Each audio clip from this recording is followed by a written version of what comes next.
Hello friends, आज हमारा जो टॉपिक है वो मुग़ल काल का दूसरा भाग है।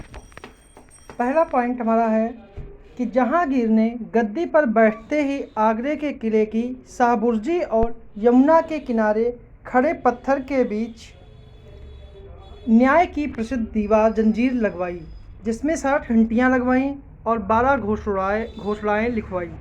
इन्हीं 12 घोषणाओं को आईने जहांगीरी कहा जाता है। अगला पॉइंट है, जहांगीर ने सूरदास को आश्रय दिया था और उसी के संरक्षण में सूरसागर की रचना हुई। अब्दुल रहीम खान खाना जहांगीर के शिक्षक थे। जहांगीर के गद्दी पर बैठते ही सबसे पहले 1606 में खुसरो के विद्रोह का सामना करना पड़ा। खुसरो को सिखों के गुरु अर्जुन देव ने संरक्षण प्रदान किया, अतः जहांगीर ने उन पर राजद्रोह का आरोप लगाकर फांसी की सजा दी। अगला पॉइंट है, जहांगीर के शासनकाल में हॉकिंस ईस्ट इंडिया कंपनी के प्रतिनिधि के रूप में और सर टॉमस रो जेम्स प्रथम के दूत के रूप में दरबार आया। हॉकिंस 1608 से 1611 तक भारत में रहा और सर टॉमस रो 1615 से 1619 के बीच भारत में रहा। जहांगीर ने हॉकिंस को 400 का मनसब प्रदान किया था। बर्नियर फ्रांसीसी डॉक्टर था। इसने शाहजहां औरंगजेब के काल का विवरण travels in the Mughal empire में दिया। हैमिल्टन एक शल्य चिकित्सक था जो फर्रुखसियर के दरबार में आया था। अगला पॉइंट है, शाहजहां को कोहिनूर हीरा मोहम्मद सैयद, जिसे मीर जुमला के नाम से जानते हैं, ने भेंट किया था, जिसे 1739 में नादिर शाह ने लूट लिया। इसके बाद 1747 में नादिर शाह की हत्या करके अहमद शाह अब्दाली ने इसे प्राप्त कर लिया। 1830 में शाह शुजा, अफ़गानिस्तान का तत्कालीन शासक, ने महाराजा रंजीत सिंह को यह हीरा भेंट किया। 29 मार्च 1849 को लाहौर के किले पर ब्रिटिश ध्वज फहराया गया और पंजाब ब्रिटिश भारत का अंग बन गया। लाहौर की एक संधि के अनुसार कोहिनूर नामक रत्न, जो शाह शुजा से महाराजा रणजीत सिंह द्वारा लिया गया था, लाहौर के महाराजा दिलीप सिंह द्वारा इंग्लैंड की महारानी को सौंप दिया जाएगा। अगला पॉइंट है, उज्जैन से 14 मील दूर धर्मत नामक स्थान पर औरंगजेब और मुराद बख्श की सम्मिलित सेनाओं तथा शाही सेना के मध्य युद्ध हुआ, जिसमें शाही सेना की पराजय हुई। सामूगढ़ का युद्ध औरंगजेब और दारा शिकोह के मध्य हुआ, जिसमें दारा शिकोह की पराजय हुई। इस युद्ध में दारा शिकोह की पराजय का मुख्य कारण मुसलमान सरदारों का विश्वासघात तथा औरंगजेब की कुशल सैन्य क्षमता थी। उल्लेखनीय है कि औरंगजेब और दारा शिकोह के मध्य अंतिम युद्ध अजमेर के निकट देवराई के निकट हुआ था, देवराई की घाटी में हुआ था, जिसमें दारा शिकोह अंतिम रूप से पराजित हुआ। अगला पॉइंट है, शाहजहां ने 1636 और 37 में सिजदा और पायबोस प्रथा को समाप्त कर दिया और उसके स्थान पर चहार तस्लीम की प्रथा शुरू करवाई। शाहजहां ने इलाही संवत के स्थान पर हिजरी संवत चलाया। हिंदुओं को मुसलमान गुलाम रखने से मना कर दिया गया और हिंदुओं पर तीर्थ यात्रा कर लगाया गया, जिसे कुछ दिन बाद हटा लिया गया था। अगला पॉइंट है, गंगा लहरी और रस गंगाधर के लेखक पंडित जगन्नाथ शाहजहां के राजकवि थे। अगला पॉइंट है, दारा शिकोह सूफियों के कादरी सिलसिला से प्रभावित था। शाहजहां ने दारा शिकोह को शाह बुलंद इकबाल की उपाधि प्रदान की तथा प्रसिद्ध संत मुल्ला शाह उसके आध्यात्मिक गुरु थे। अगला पॉइंट है, दारा शिकोह ने स्वयं अपनी देखरेख में संस्कृत ग्रंथ भगवत गीता और योग वशिष्ठ का फारसी में अनुवाद करवाया। दारा शिकोह ने एक मौलिक पुस्तक मज्म उल बहरीन की रचना की।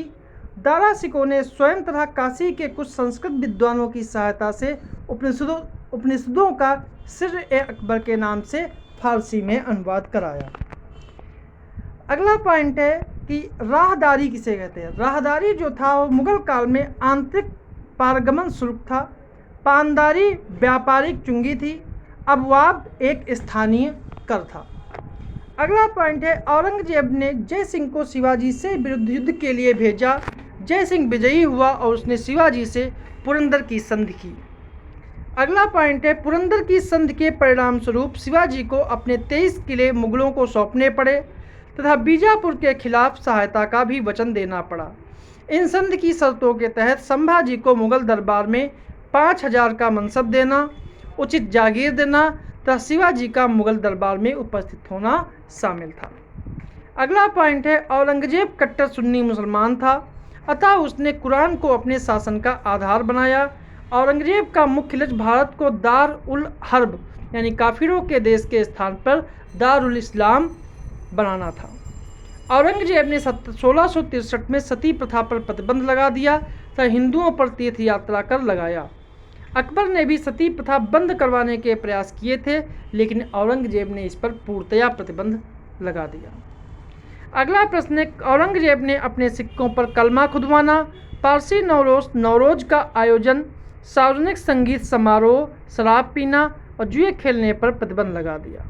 1665 में राज्यादेश के द्वारा मुस्लिम व्यापारियों से 2.5% से जबकि हिंदू व्यापारियों से 5% की दर से सीमा शुल्क निर्धारित किया गया। 1667 में मुस्लिम व्यापारियों को इस शुल्क से पूर्णतया मुक्त कर दिया गया। औरंगजेब के आदेश के फलस्वरूप 1669 में बनारस के विश्वनाथ मंदिर, मथुरा के केशव राय मंदिर और गुजरात के सोमनाथ मंदिर को तोड़ा गया। अगला पॉइंट है, सतनामी वैरागियों का एक पंथ था। इसकी स्थापना नारनौल नामक स्थान पर हुई। इसका विश्वास शुद्ध अद्वैतवाद में था। इसमें अधिकतर किसान, दस्तकार और नीची जाति के लोग थे। सत्य और ईश्वर में विश्वास रखने के कारण वह स्वयं को सतनामी कहते थे। इन्हें मुंडिया के नाम से भी जानता जाता था। अगला पॉइंट है, मीर आतिश या शाही तोपखाने का प्रधान था। इसकी सिफारिश पर ही महत्वपूर्ण नगरों में केंद्र द्वारा कोतवाल की नियुक्ति होती थी। मीर-ए-अर्ज या बादशाह के पास भेजे जाने वाला आवेदन पत्रों का प्रभारी होता था। मीर-ए-बहर या जल सेना का प्रधान होता था। इसका प्रमुख कार्य शाही नौकाओं की देखभाल करना था। मीर-ए-बर या वन विभाग का अधीक्षक होता था। अगला पॉइंट है, मीर-ए-सामा मुगल काल में घरेलू मामलों का प्रधान होता था या सम्राट के परिवार, महल तथा दैनिक आवश्यकताओं की पूर्ति करता था। हरकारा ये जासूस और संदेशवाहक होते थे। मुशरिफ यह लेखाधिकारी था जो राज्य की आय व्यय का लेखा जोखा रखता था। अगला पॉइंट है, पावलुरु मल्लन तथा एलुंगति पेदन ने संस्कृत मूल से तेलुगु में गणित शास्त्र ग्रंथ का अनुवाद किया। 12वीं शताब्दी में नंचोड़ ने कुमार संभव की तेलुगु में रचना की। अनेक विषयों तथा विधाओं से पनपने वाली रचनात्मक में तेलुगु साहित्य को पर्याप्त समृद्ध किया। इल्तुतमिश ने रजिया को अपना उत्तराधिकारी चुना, किंतु इल्तुतमिश की मृत्यु के दूसरे दिन ही रुकनुद्दीन फिरोज शाह को गद्दी पर बिठाया गया। 1236 में रजिया सत्तासीन हुई। इसके बाद 1240 से 1242 तक मोइनुद्दीन बहराम शाह गद्दी पर बैठा। 1242 से 1246 तक अलाउद्दीन मसूद शाह दिल्ली सल्तनत का सुल्तान रहा। अगला पॉइंट है, फिरोज शाह तुगलक के शासनकाल में कुतुब मीनार की चौथी मंजिल बिजली गिरने के कारण क्षतिग्रस्त हो गई थी, जिस पर फिरोज शाह तुगलक ने 2 और मंजिलों का निर्माण करवा दिया। अगला पॉइंट है, कुतुबुद्दीन ऐबक ने फक्र मुदब्बिर और हसन निजामी को संरक्षण प्रदान किया और हसन निजामी ने अपनी रचना ताजुल मासिर कुतुबुद्दीन ऐबक को ही समर्पित की। अगला पॉइंट है, ऐबक की राजधानी लाहौर थी और ऐबक ने अपनी बहन की शादी कुबाचा से की, परंतु प्रतिद्वंदी एल्दौज की तरफ से खतरा सदैव बना रहा। यही कारण था कि ऐबक सदा लाहौर बना रहा और दिल्ली आने का उसे कभी अवसर नहीं मिला। अगला पॉइंट है, आज का आखिरी पॉइंट है, मंगोल नेता चंगेज खां भारत की उत्तरी पश्चिमी सीमा पर इल्तुतमिश के शासनकाल में आया।